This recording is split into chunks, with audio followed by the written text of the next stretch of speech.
Good morning, good afternoon, or good evening, wherever you may be. Thank you for joining me today, and thank you for participating in the CMBI Recertification program. My name is Blankenship. I'm Deputy General Counsel at the North Carolina Medical Board, and today we're going to be discussing recent updates in the area of administrative law. Next slide. So our objectives in this period of instruction are to explore recent cases of interest and relevance to the regulatory community, specifically medical regulation, and also to identify and look at various issues and trends from around the country. We're going to be discussing several jurisdictions, federal and state jurisdictions. And as I'm sure you know, unless the case is from your jurisdiction, the holding of the case may not be binding on you. After you look at these cases and go through this period of instruction, if you have any questions about whether this case, this holding applies to you, you should talk to your board counsel. Also, we're going to be discussing cases from several professions, not just physicians. I think we have some cases involving psychologists. We also look in one case at veterinarians, and there are several cases involving dentists. So why are we going to talk about cases that may not be binding and talk about cases that don't involve physicians? Well, first, as I mentioned, to spot trends. As Deputy General Counsel for the North Carolina Medical Board, I certainly want to know what's going on in other states. My experience has been if it's an issue in one state, sooner or later it's going to be an issue in North Carolina. Secondly, even though the case may not involve a physician, you will see that the issues are very familiar and common among the professions. So even though it doesn't involve a physician, it's helpful to know how a court in your jurisdiction or a court in a nearby jurisdiction has looked at a similar set of facts and a similar issue. And then finally, some of you may be in charge or may be responsible for investigating professions other than physicians. I know there are some states where the investigator works for an umbrella organization, and investigating physicians is only part of their responsibility. And while this training is certainly designed to benefit medical board investigators, we understand that some of you also investigate other professions. So the first case we're going to look at is a license case, and the issue before the court, I'm on slide 3, was whether the board, in this case the Ohio board, had the authority to issue a license with restrictions, and if so, whether there was a limitation on the duration of such restrictions. Like I said, this case, Clark versus State Medical Board of Ohio, came out of Ohio in 2015. And the background of this case is that Dr. Clark was a resident, and during his second year of residency had some substance abuse problems, which the board found impaired his ability to safely practice medicine. So Dr. Clark and the Ohio board entered into what the Ohio board calls a Step 1 consent agreement. We don't have those in North Carolina. Certainly some other states may, in addition to Ohio. But this Step 1 agreement revoked Dr. Clark's license to practice permanently, but then stayed the revocation for a minimum of 18 months with various conditions. And then upon meeting those conditions, they entered into a second agreement called a Step 2 agreement that included probationary terms, conditions, and limitations. The consent agreement stated that if the parties were unable to agree to the terms of the Step 2 agreement, then there would be a hearing, which is what happened. Dr. Clark, the appellant, and the Ohio board could not agree on the terms of a Step 2 agreement, so they went to a hearing. And at the administrative hearing, the hearing examiner issued a report recommending that appellant's license be reinstated subject to certain probationary terms and conditions for a period of at least 5 years. When the issue went before the Ohio board, they voted to amend the proposed administrative order to include a permanent limitation regarding his practice of anesthesiology. So Dr. Clark appealed that and argued that the board was not authorized to impose a limitation or restriction and certainly was not allowed to impose a permanent limitation or restriction. So the court looked at that. One of the issues was that there was a difference between the statute and the Ohio board between whether they could impose a limitation or a restriction. The order had one word, the statute had another, and the court said in terms of limitation and restriction, they're synonymous. There's really no difference, and you can't argue that if you can impose a restriction, you can't impose a limitation, that those are used interchangeably. Regarding the issue of whether they could impose a permanent restriction, the board said that the Ohio Code authorized the board to limit a license to practice and didn't state whether the limitation had to be temporary. So since the statute did not specifically state that any limitation had to be temporary, the court said that the Ohio board was within its authority to issue a permanent restriction or permanent limitation. Now, turning to slide 5, the next case we're going to look at, it's out of Maine. This was a case that was decided in federal court, and it involves the Supremacy Clause. Now, if you'll remember, the Supremacy Clause of the United States Constitution establishes that the Constitution and any federal law made pursuant to it constitutes the supreme law of the land. It provides that state courts are bound by the supreme law, so the Constitution, federal laws, treaties, and in the case of a conflict between federal and state law, the federal law must be applied. So in this case, the plaintiff had gone to federal court and asked that a Maine state law be struck down. That law allowed residents of Maine to purchase prescription drugs by mail from other countries. Specifically, the Maine law exempted from the licensure requirement under the Maine Pharmacy Act any pharmacy from the United Kingdom, Australia, or New Zealand.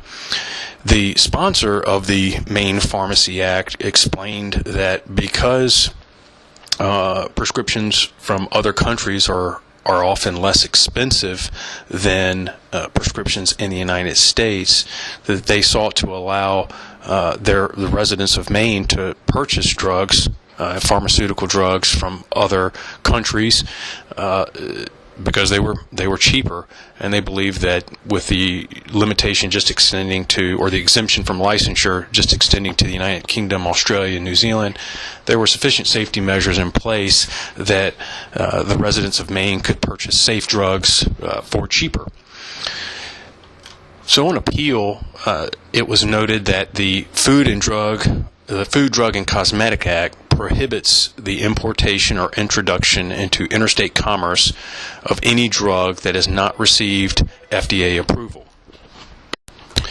The state argued that the 10th Amendment of the U.S. Constitution protected its rights as a sovereign, and that they were not compelled to administer a program of the federal government, specifically the Food and Drug Administration regulatory program.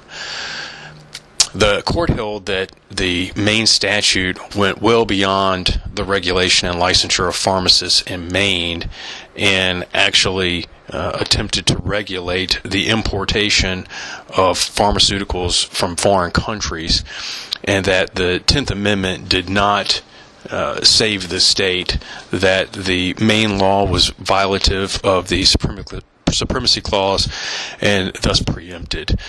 So the court said that the Food, Drug, and Cosmetics Act was supreme to any amendment to the Maine Pharmacy Act that would allow a foreign pharmaceutical company or retailer to import drugs into Maine. Now, if you'll go to slide 8, the next case we're going to look at is Dr. Kale versus the Department of Health. This is a 2015 case out of Florida that involves Dr. Kale, who's a psychologist, appealing a final order of the Board of Psychology. In this case, the Board of Psychology revoked Dr. Kale's license to practice psychology and impose fine fine and costs. And this is an issue, or this case involves an issue that I'm sure is common at your boards, where there's an underlying criminal conviction, which is what happened here. The Department of Health filed an administrative complaint against Dr. Kale, alleging that he had been convicted in federal district court of 2 counts of health fraud. Dr. Kale had his criminal case on appeal. He did not dispute the allegations that were contained in the administrative complaint. What he did, though, was ask the board to impose an indefinite suspension pending resolution of his criminal appeal, and he argued that at the conclusion of the criminal appeal, if he lost his appeal and the conviction was upheld, the board could revisit its order and revoke his license. So they asked for more or less a conditional indefinite suspension pending the outcome of his criminal appeal. The Assistant Attorney General, who was advising the board, told the board it could suspend Dr. Kale's license. Importantly, it could suspend and retain jurisdiction to revisit the case at a future time, and could either remove the suspension or impose other conditions. But he advised the board it could not revoke Dr. Kale's license based on his conviction being overturned, or not being overturned. The Assistant Attorney General advised the board that if it were to revoke Dr. Kale's license and his underlying conviction were overturned, he could appeal the board to vacate the order of revocation based on a change of circumstance. The board ultimately entered a final order revoking Dr. Kale's license and imposing a fine, imposing costs. The board stayed the payment of the fine and the costs for 6 months pending the criminal appeal, and further stated if all criminal charges that serve the basis of the complaint are dismissed, then he could petition the board to vacate his order. Dr. Kale on appeal argued that the board's order had to be immediately vacated because the board erroneously concluded, based on the Assistant AG's incorrect advice, that it could not conditionally suspend his license and retain jurisdiction. So initially the court looked at some 2 kind of underlying philosophical concerns, and noted that there are some cases in which an agency may exercise its inherent authority to reopen a case when there's a change of circumstances or a demonstrated public need. And they said the court recognized that courts have to have that ability. However, the court also went on to say that absent a change of circumstance or demonstrated public need, there needed to be finality in administrative actions. Next, the court went to the statute that was at issue and said, by the plain language of the statute, suspension and revocation are listed as alternate penalties, and that there was nothing in the statute or disciplinary guidelines that indicated a board could suspend a license with some condition that it could later revisit that penalty and impose a revocation, which is what Dr. Kale had asked for here. Applying those principles of inherent authority to reopen a case based on change in circumstances and the necessity for finality of administrative actions, the court looked at the facts of this case and noted that if the conviction were upheld, there would not be a substantial change in circumstances necessitating revisiting the order. So they upheld the board's action and affirmed that there would be no change in circumstances if there was a conviction, and upheld the board's order. The next case we're going to look at is Smith versus State Board for Professional Medical Conduct. This is a 2015 case out of New York, and the issue before the Court on Appeal was whether wrongdoing in another state must constitute wrongdoing in your state to support adverse administrative action. Specifically here, what they were looking at is misconduct in Texas and whether that could serve as the basis for reciprocal action in New York. Now, Dr. Smith, he's a psychiatrist who had lived and practiced in Texas, resided in Texas, but had been licensed in New York for some time. In 2013, the Bureau of Professional Medical Conduct in New York initiated disciplinary proceedings against Dr. Smith based on action taken against his license in Texas. And there were two actions taken by Texas. One was in 2011, which found that Dr. Smith had failed to maintain adequate medical records. The action that was the subject of the appeal was an action in 2009 by the Texas Medical Board that found Dr. Smith had engaged in a sexual relationship with a patient.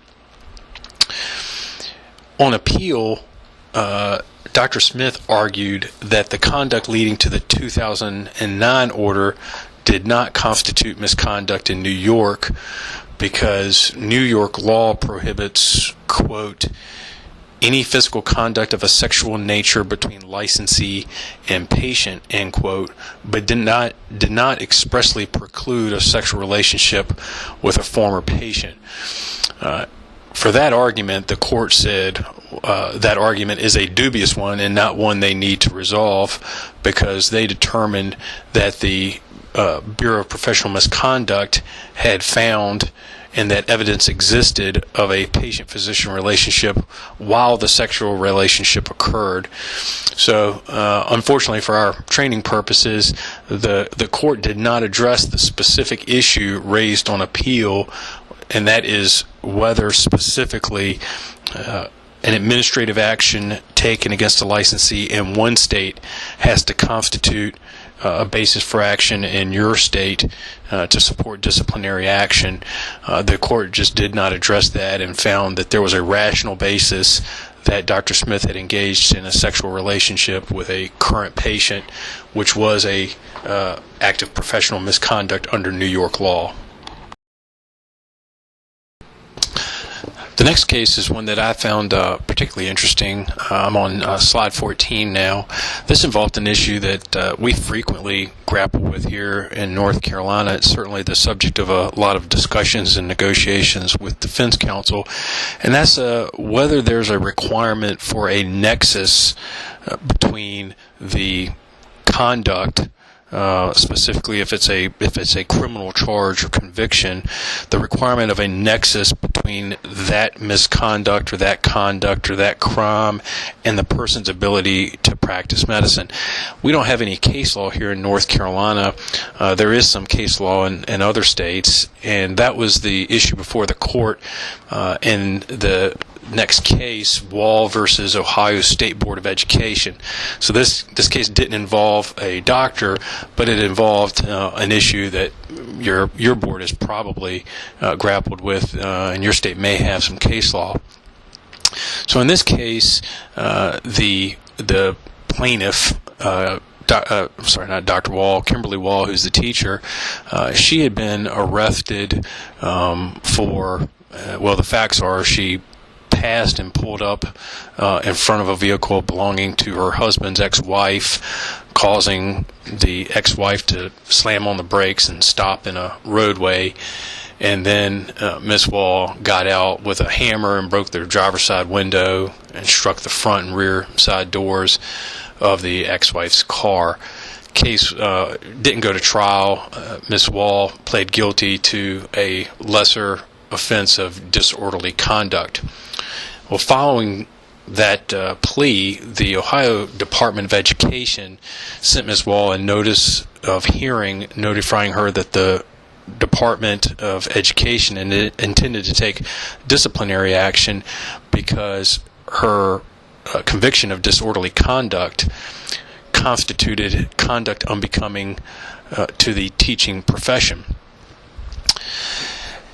Now, the case went to hearing, and the Department of Education's hearing officer concluded that the actions of Ms. Wall constituted conduct unbecoming a teacher in violation of state law and recommended that the board issue a letter of admonishment because, in the words of the hearing officer, and these are words that would somewhat come back to haunt the Board of Education on appeal, the hearing officer determined there was no nexus between Ms. Wall's conviction and her future employment as a teacher.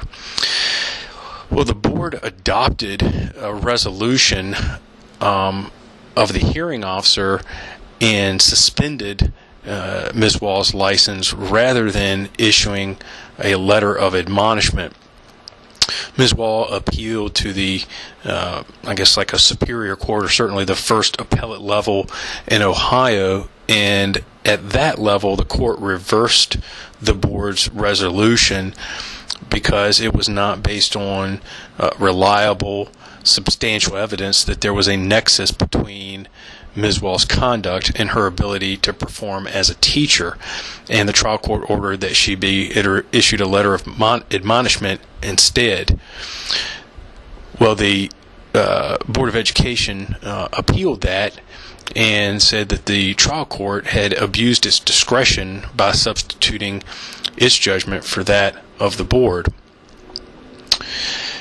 The board argued on appeal that state law, in this case Ohio, did not discuss the requirement of a nexus or did not require an administrative agency to demonstrate a nexus, and therefore the trial court was incorrect.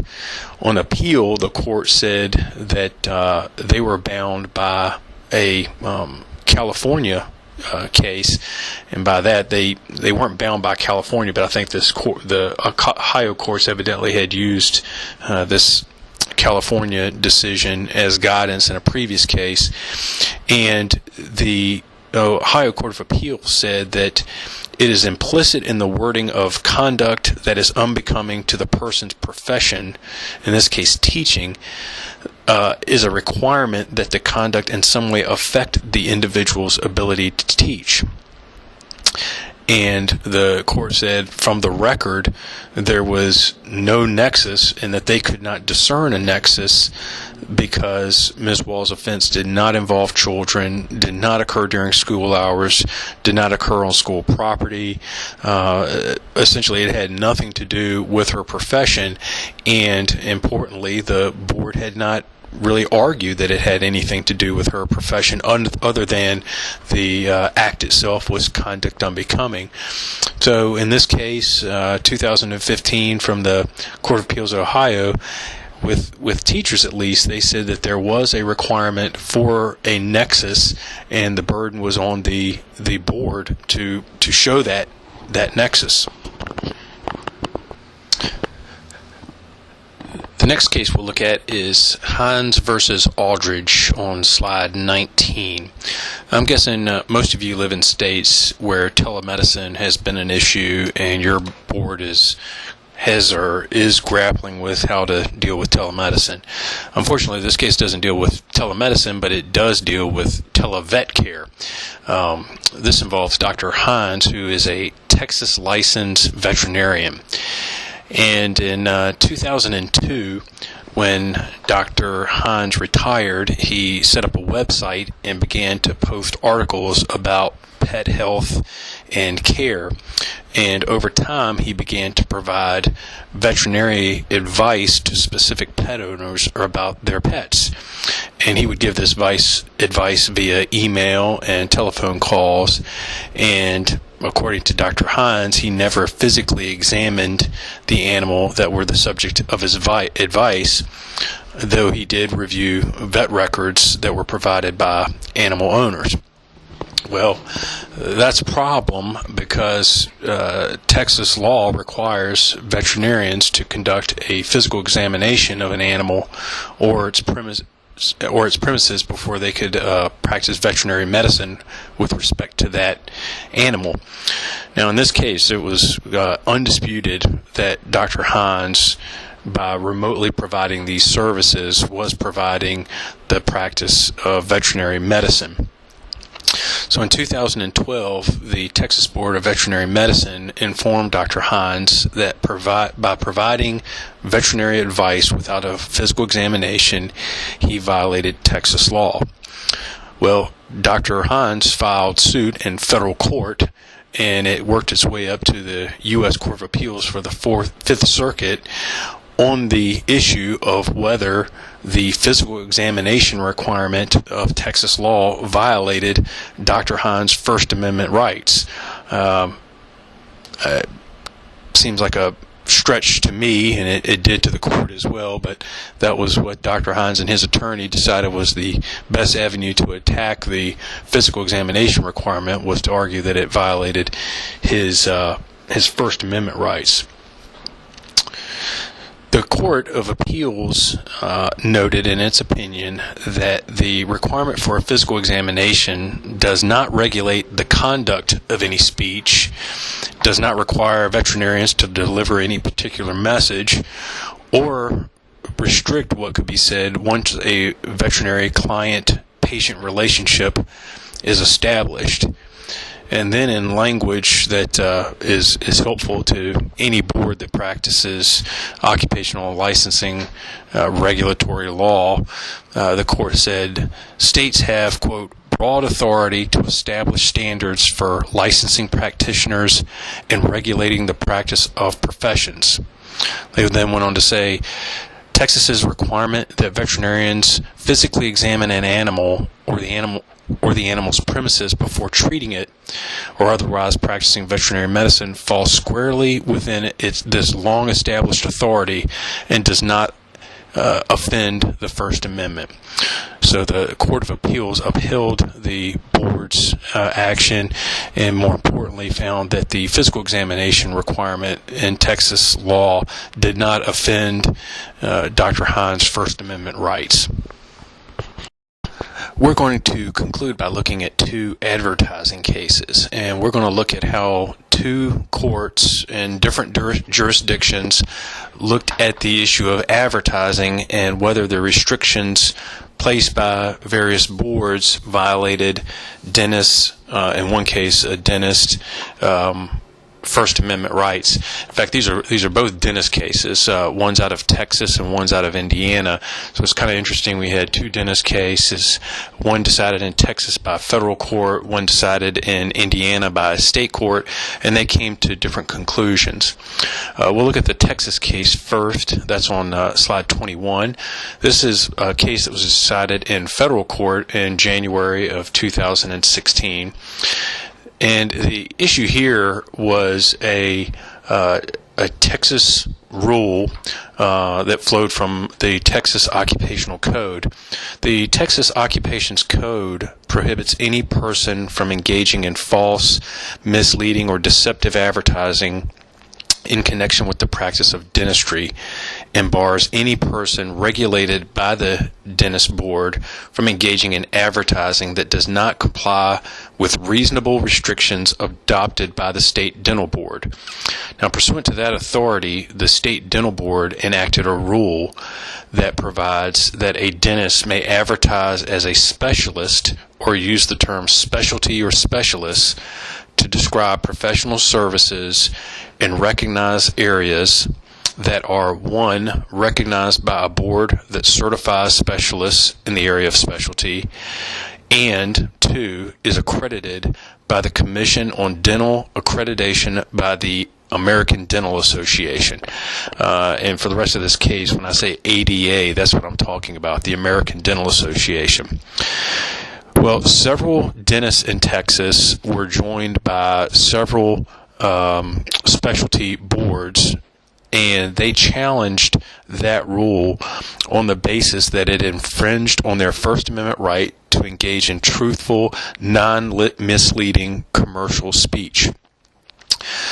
Like I said, there were several dentists. There were 5 dentists, and then there were also several what the court called organizational plaintiffs. Now, the organizational plaintiffs included the American Academy of Implant Dentistry, the American Society of Dental Dentist Anesthesiologists, the American Academy of Oral Medicine, and the American Academy of Orofacial Pain. Those organizational plaintiffs sponsored credentialing boards and awarded fellows or diplomats to members who had demonstrated measurable expertise in their respective disciplines, like implant dentistry or oral medicine or having a hard time saying that, orofacial pain.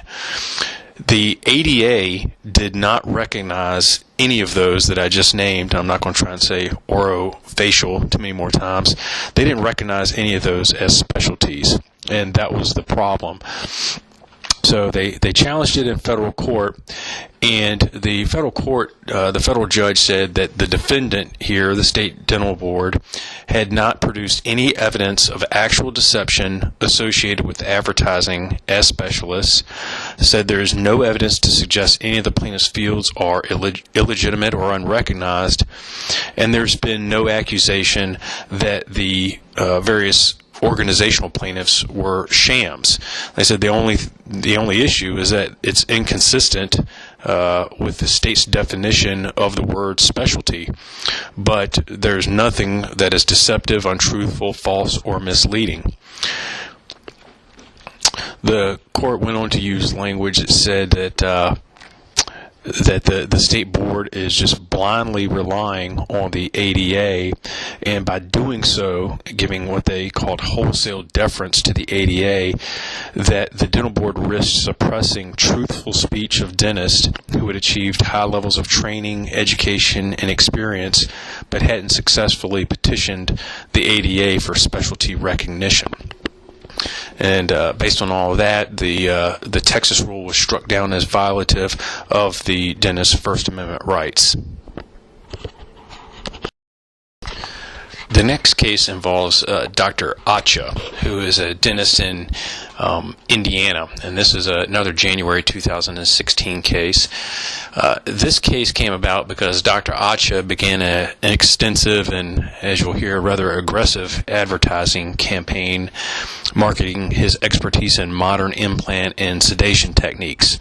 Among other claims he made was that his procedures are, quote, too advanced for most dentists, oral surgeons, and periodontists.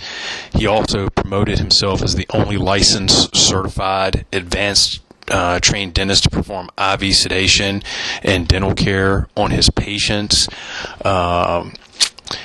He claimed that oral surgeons make you feel like they're experts in dental implants, but they can do more harm than good. He claimed that general dentists typically have little or no knowledge of sedation processes. And then finally, under the heading, "No one should die with their teeth in a glass," Dr. Acha used pictures to indicate that dentures combined with denture adhesives are poison. As you might imagine, a number of complaints flowed into the Indiana Dentistry Board, and after a hearing, the Dentistry Board found that Dr. Acha had made false and misleading claims regarding dental specialty and better or superior services. Interestingly, they also found that he had violated regulations compelling him to disclose every dentist within his practice in his advertisements. Dr. Acha appealed this to the first level trial court, appellate court, which was the Marion County Superior Court. And at that level, the court found all of the dental regulations were unconstitutional. On appeal, the Indiana Court of Appeals reversed part of that decision and affirmed part of that decision. The Court of Appeals stated, much like the court did in Texas, that the state retains the authority to prohibit or restrict false and misleading commercial speech. And they found that that's exactly what they had done here, that the state had properly restricted Dr. Acha's false and misleading claims, implying that he had a particular dental specialty and could provide better materials or service than other dentists. They struck down the rule, and they affirmed the trial court's decision that said the state cannot compel a dentist to list on his advertisements every dentist in the practice. They said that rule, requiring listing every dentist, had no reasonable relationship with compelling disclosure of all associated dentists and preventing deception. There was no risk of false or misleading commercial speech there. So they struck down part of the rules in Indiana regarding listing every dentist, but they affirmed that specifically in this case the state had acted properly in restricting the Dr. Acha's false and misleading advertising. So that concludes our update to administrative law. Slide 26 has my contact information. I'd appreciate any feedback you have. If you have any war stories of similar cases that we've discussed today, if you've seen this law applied differently in your jurisdiction, I'd be happy to hear from you. And then also any way we can improve this sort of administrative law update going forward, I'd appreciate to hear from you. So thank you very much for your time.